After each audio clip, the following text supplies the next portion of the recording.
Hello, everyone, and welcome back to Grow Your English Daily. I'm Emily, and I'm so glad you're here with us today. Have you ever been in a situation where you wanted to say something simple in English, but the words just wouldn't come out? Maybe you were in a shop or met a new person and felt a little stuck? That's a very common feeling, Emily. Hello, everyone. I'm John, and I completely understand that challenge. It's totally normal when you're starting out, but today we're going to make it much easier for you. Exactly. Today, we're going to learn 10 super useful sentences that you can use every single day. These are really foundational, easy to remember, and will help you start speaking English with more confidence right away. So, if you're ready to boost your English, make sure to hit that like button, leave us a comment with your favorite sentence later, and of course, subscribe so you don't miss any of our future lessons. That's right, Emily. These sentences are like your starter pack for daily conversations. They're simple, polite, and effective. We'll go through each one, explain when to use it, and even practice a little dialogue together. Are you ready for sentence number 1? I'm ready, John. Let's dive in. Our first essential sentence, and probably the one you hear the most, is, "Hello, how are you?" John, why is this greeting so important? It's super important, Emily. Hello, how are you is your basic friendly greeting. You use it to say hi and ask someone about their well-being. It's the perfect way to start almost any conversation. For example, if I see you, I'd say, "Hello, Emily, how are you?" And I would say, "Hello, John. I'm good, thank you. How are you?" See, it's simple and starts a nice chat. Okay, moving on to number 2. Excuse me. This one sounds polite, but when exactly do we use it, John? Excuse me has a few great uses. First, you can use it to get someone's attention politely.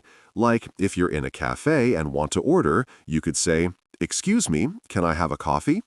Second, you use it when you need to pass by someone in a crowded place. And third, if you accidentally bump into someone, you say, "Excuse me," as a small apology. It's very versatile. That makes sense. So if I'm walking through a busy market and someone is in my way, I gently say, "Excuse me." Perfect. Let's go to number 3, which is "Thank you very much." I think everyone knows this one, but it's good to emphasize gratitude, right? Absolutely, Emily. Thank you very much is a really strong way to show you are grateful. When someone does something kind for you or gives you something, you use this phrase. It's polite and warm. For instance, if I hold the door open for you, you might say, "Thank you very much, John." And I definitely would. And that leads us perfectly to sentence number 4, which is the response to thank you, and that's "You're welcome." So when someone thanks you, you say, You say, "You're welcome." It's the standard, polite way to acknowledge someone's thanks. It means, "No problem," or "I was happy to help." So if you say, "Thank you very much" to me, I'll reply with, "You're welcome, Emily." Got it. Simple and polite. Now for number 5, "I'm sorry." This is for apologizing, but are there different kinds of sorry? Good question. "I'm sorry" is used when you make a mistake, even a small one, like accidentally stepping on someone's foot. You say, "Oh, I'm sorry." But you also use it to express sympathy or sadness about a situation. For example, "I'm sorry to hear about that" if someone tells you bad news. It shows you care. That's very helpful. So it's for apologies and for showing empathy. 2 important uses. Okay, let's move to our 6th sentence. "Can you help me?" This one seems super practical for when you need assistance. It is, Emily. "Can you help me" is your go-to phrase when you need assistance from someone. Always use "can you help me" followed by "please" for extra politeness. For example, if you're lost and need directions, you could say, "Excuse me, can you help me? I'm looking for the train station, please." That's a fantastic example, John. And it also uses "excuse me" again. See how these sentences can work together? Our 7th sentence is, "How much is it?" This is definitely one I'd use often, especially shopping. Absolutely, Emily. "How much is it" is essential for shopping or buying anything. When you want to know the price of something, you simply point to it or show it and ask, "How much is it?" Or, if you know the name of the item, how much is this book? Very practical. Yes, I can imagine using that everywhere from a clothing store to a food market. Very useful. All right, next up, number 8. Where is the? This is another great one for finding your way around. Indeed. Where is the is your question for finding locations. You fill in the blank with whatever you're looking for.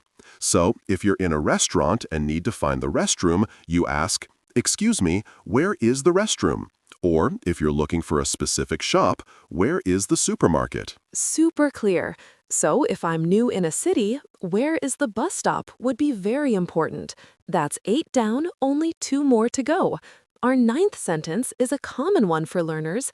I don't understand. Yes, "I don't understand" is incredibly important for beginners, Emily. It's okay not to understand everything. When someone says something and you don't get the meaning, or maybe they speak too fast, you just say, "I don't understand." It's an honest and effective way to let the other person know you need clarification. Exactly. It's much better to say I don't understand than to pretend you do. And that actually leads us to our 10th and final sentence, which often goes hand in hand with I don't understand. It's, can you repeat that, please? Perfectly linked. "Can you repeat that, please?" is what you say after "I don't understand," or if you simply didn't hear something clearly. It's asking the person to say it again, maybe slower or with different words. For example, if I'm giving instructions quickly, you might say, "I'm sorry, John, I don't understand. Can you repeat that, please?" That's so helpful. These two sentences together are a powerful tool for any beginner. Wow, John, we've gone through 10 fantastic sentences today. Let's quickly review them for everyone. Good idea, Emily. So we started with "Hello, how are you?" for greetings. Then "Excuse me" for attention or small apologies. "Thank you very much" for gratitude, and "You're welcome" as the polite reply. We also learned "I'm sorry" for apologies or sympathy. And we covered can you help me when you need assistance, how much is it for shopping, where is the for finding places, and finally, I don't understand and can you repeat that please for when you need clarification. That's a great list. They really are. These 10 sentences will open up so many everyday conversations for you. The key now is to practice them. Try to use 1 or 2 of these sentences every day, even if it's just practicing in front of a mirror or with a friend. That's excellent advice, John. Consistency is key when learning a new language. You've got this, everyone. Start small, use these sentences, and you'll see your confidence grow every day. Definitely. Speaking English doesn't have to be scary. These sentences are your first steps to sounding more natural and interacting with the world around you. We hope this episode helps you feel more prepared. Thank you so much for joining us on Grow Your English Daily. We really hope these 10 sentences help you on your English learning journey. Remember to like this episode, leave us a comment below sharing which sentence you'll try first, and don't forget to subscribe for more helpful lessons. Keep practicing, keep growing, and we'll see you next time. Goodbye for now. Bye, everyone.